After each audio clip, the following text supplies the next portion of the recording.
A man reproduces himself through his child, so when he leave here, he can just smile. But I see fit to stay here a while, maybe buy a timeshare somewhere, rock bumware, beach chair, write a book each year.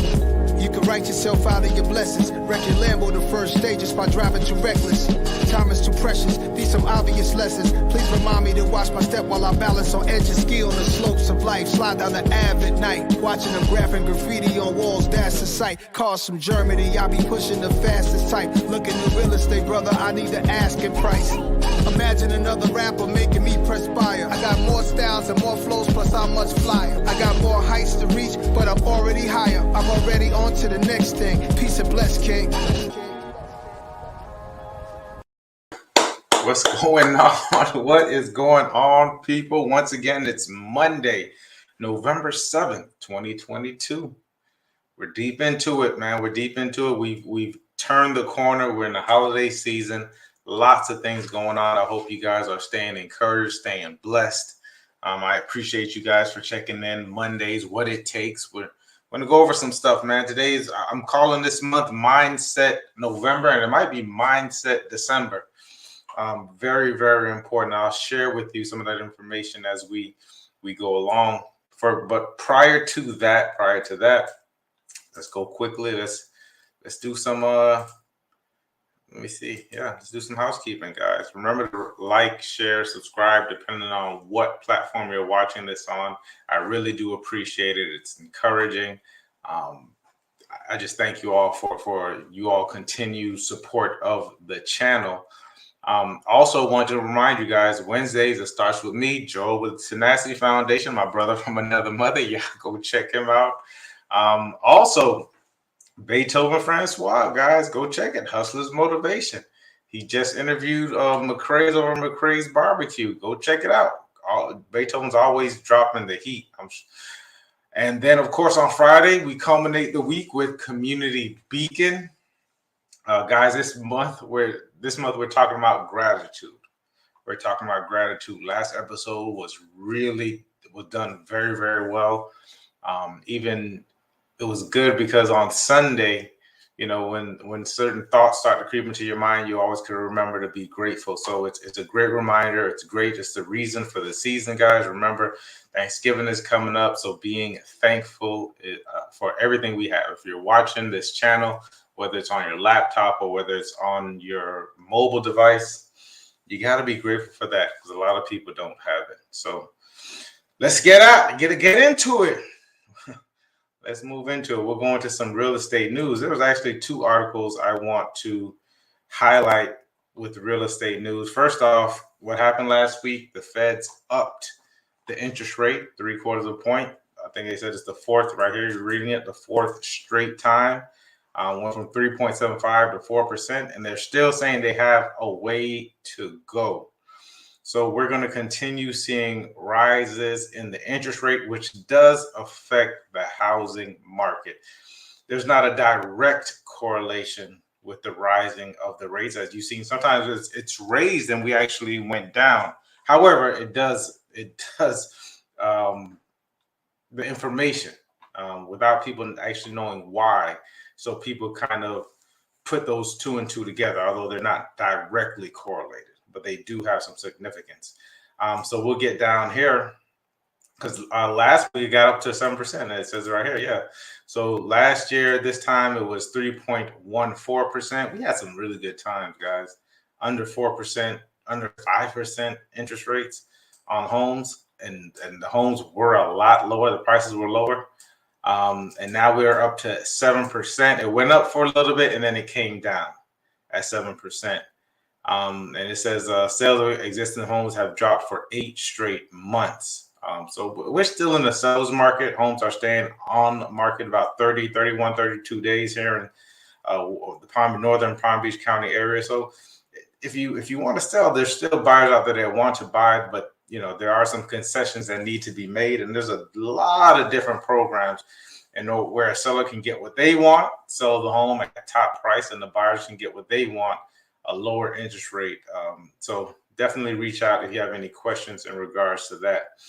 Here's another one. This is my fellow realtors. Let me see if I can I'm going to stop the screen share on that. But I want to pull this up because I almost didn't come on because of this. Let me get to this present.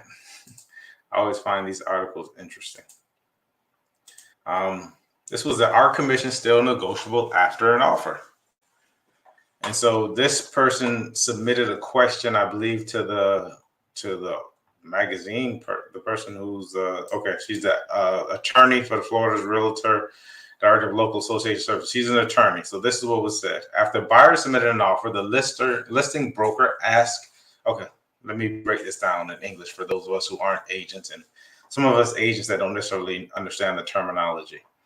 So it says after a buyer, okay, through their broker, submits an offer, the listing broker, that's the person who's representing the seller, asks the cooperating broker, that's the buyer's agent, the cooperating broker, to accept a lower commission than the amount listed in the MLS. When you sign a listing agreement and you put it into the MLS, it has all of the information as far as what you're going to pay a cooperating broker. All right. At this time, the cooperating broker, the buyer's agent, agreed. This is, you gotta, I work with them. And then it says, and then filed an ethics complaint. So they're asking the attorney, what does the code say about this? This is where, and it's just a lot of hassle, but you work with all different kinds of people in real estate. Thank God for the NAR and the Florida's Association of Realtors that can actually hear these different cases, because you would get stuck in a lot of litigious situations going on because of certain things. And listen, you agreed. So it almost comes, and I hate to assume, but it's like you agreed to get the deal done because you wanted to satisfy your client. Your client obviously wanted the property. And then afterwards, you got your commission check and you were upset. Okay. So they really wrote it out. I don't want to get too far into it, but they said the seller agreed and we reduced the commission. The seller offered to pay whatever percentage it was. I told the buyer's broker. The buyer's broker said, this is great. It looks like both our clients are happy with the price if it means a quick sale. Would you be willing to, this is what she said, he or she, the listing agent. Would you be willing, the seller's agent, willing to split the difference on my reduced commission if I pay you? And so the buyer's broker agreed, and it was a quick closing. Seller's happy, the buyer's happy. Okay, if you saw up here, it was listed for $1 million. They got it for $900,000. Awesome, right? Guys, that's why I say don't be scared to make offers. There's so much information within here, but let me stick. Focus. All right. By asking them, it says, so she went back and she asked them to split the difference on what the reduced commission would be. If I pay you blank percentage, less than what I originally offered you and offered to pay a cooperating agent, a buyer's agent, and the multiple listing service. The buyer's broker agreed. It was a quick serve. In the buyer's broker's position, they filed the ethics complaint claiming that it violated this article when Florida Association of Realtors. The buyer's broker's position, by asking them to accept less in cooperative compensation after the offer from their buyer was submitted, I had unilaterally modified compensation with regard to our transaction. They didn't unilaterally do it. The listing agent could have took the bulk of it. Let's say they offered, it was a 6%. Let's say it was a 6% listing agreement. The owner says, okay, I'll drop it down to $900,000, the price down to $900,000. However, I only want to pay 4.5% or 5%. Keep the math there, right? So you go from paying $60,000 in commission to paying $50,000 in commission. I mean, and even in that, because it's a quick sale, so it's $10,000. So now, if you offered 3% to the buyer's agent, they didn't have to. They could have said no. At any point in time, you could say no, right? They didn't. They said yes. And because essentially the listing agent could have took the haircut. The listing agent could have came down could took the entire 1%, and and if you split that up, 50 grand, that means the listing agent would have made 20,000. The buyer's agent would have made 30,000, but they split it, so maybe it was 25 and 25. Like they don't go into specific details into it, but this sounds to me like two people coming together to make something work, right? Let's see. I read through the entire thing, but here's what I like for people to hear. Oh, I like what she wrote here. Based on the facts that were presented, you did nothing wrong by negotiating your offer and compensation with the cooperating broker, even after the buyer's offer was presented. Absolutely. Commission is always negotiable. And of course, you read here, there's a lot of lawyer talk, but you agreed on it. The code of ethics would never interfere with negotiated commission between listing and cooperating brokers, because you all are transaction brokers. You all need to make your client happy. Have I ever done it? Yes.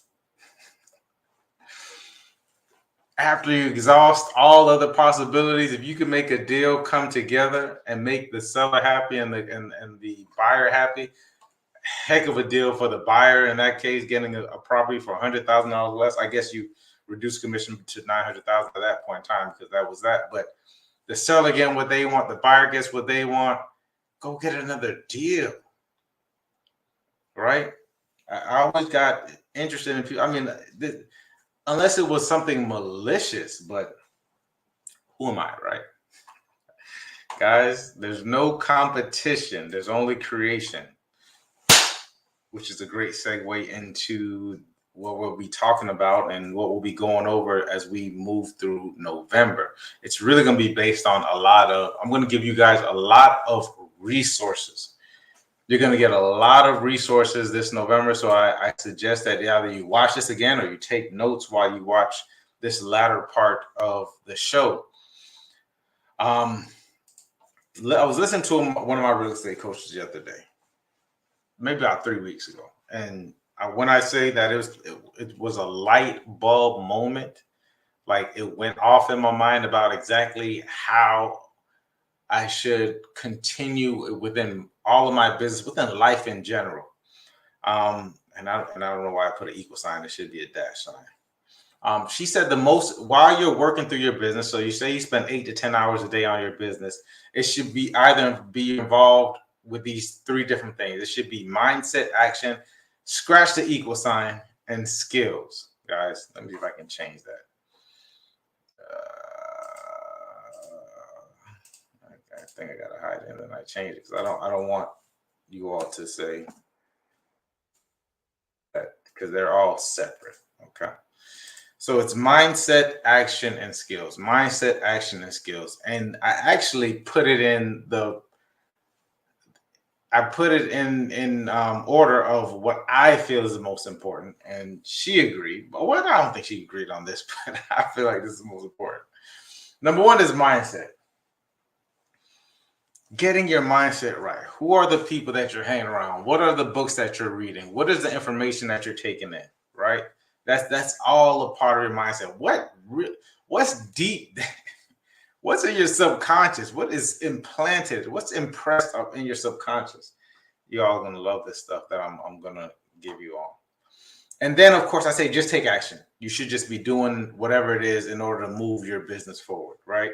And while you're taking action, while you're taking massive action, you should be gaining skills. So you should be spending time doing whatever it is to gain the skills to make your skills better. For real estate, it's communication skills. How can I inform this person so that they understand? How they understand. That's the biggest part of communication. Saying something, I can say whatever I need to say, but if the person who's in front of me doesn't understand what I'm saying or takes it in a different way because of their experiences and their filter, right? So it's mindset, action, and skills. So this month, we'll be dealing with mindset. I always talk about action, right? Maybe next month will be skills, because I'm taking a deep dive into that. Maybe I'll let you all see some of the role plays we do in real estate. Yeah, that'll be nice, right? All right, cool. So for today, I'm going to give you a list of books that you should be reading. And it's crazy because as I disappear, it's crazy because all these books are around me like at all times. I have several copies of all these books except for one. I have several copies, and they're like in my room, they're in the office, and I'll probably put them out in the living room. But here's the first book, Game Changer. Game Changer. It was even on sale, $8. $8 for this book, Game Changer. I remember when I first read it, and shouts out to Kurt, my barber at the time. Kurt introduced me to Napoleon Hill's Think and Grow Rich. I always have to give him credit for it. Changed my life. I read it maybe at 27, 28. And I need to read. And the thing is, you got to go back and reread these books, right? There it is. Buy it. Go get it. It's probably like $3. You probably get it for free. It used to be for free on some of these bookstores. Go look for it. I don't care how you get it. Go on to YouTube. Here's a hack. There's actually people who are narrating these books on YouTube and giving you like little information. You can just YouTube this stuff. Okay? Think and Grow Rich, Game Changer. I went out, I bought copies for everybody. I would just give them out for no reason. Ask anybody back then, 10, 12, 13 years ago. They'll tell you. Okay?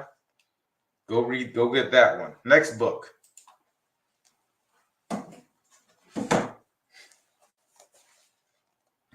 The Four Agreements.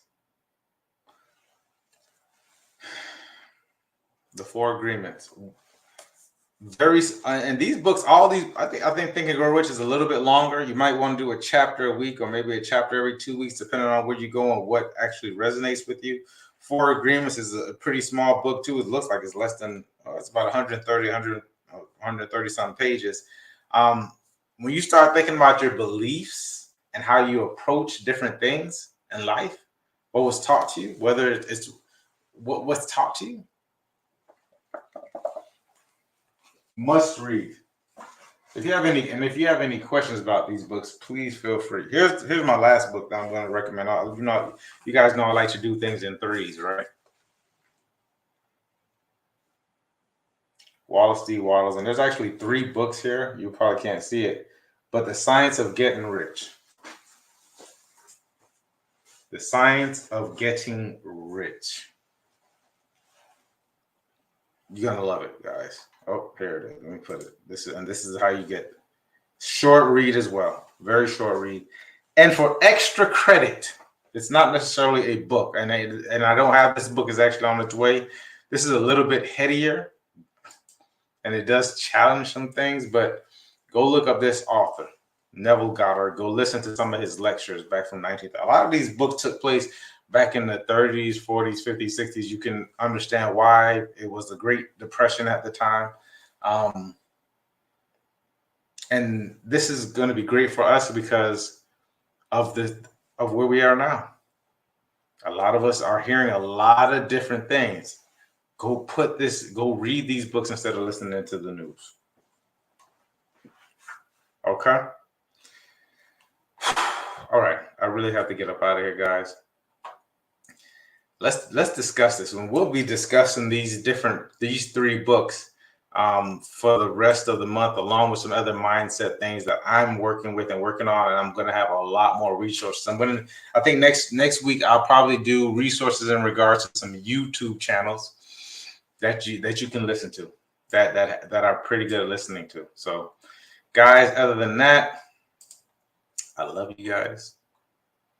I'll see you next week.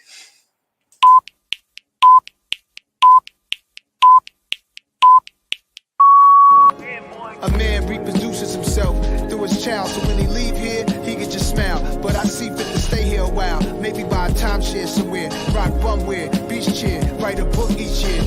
You can write yourself out of your blessings, wreck your Lambo the first stages by driving too reckless. Time is too precious, these some obvious lessons. Please remind me to watch my step while I balance on edges, ski on the slopes of life. Slide down the Ave at night, watching them graphing graffiti on walls, that's the sight. Cars from Germany, I be pushing the fastest type. Looking at real estate, brother, I need the asking price. Imagine another rapper making me perspire. I got more styles and more flows, plus I'm much flyer. I got more heights to reach.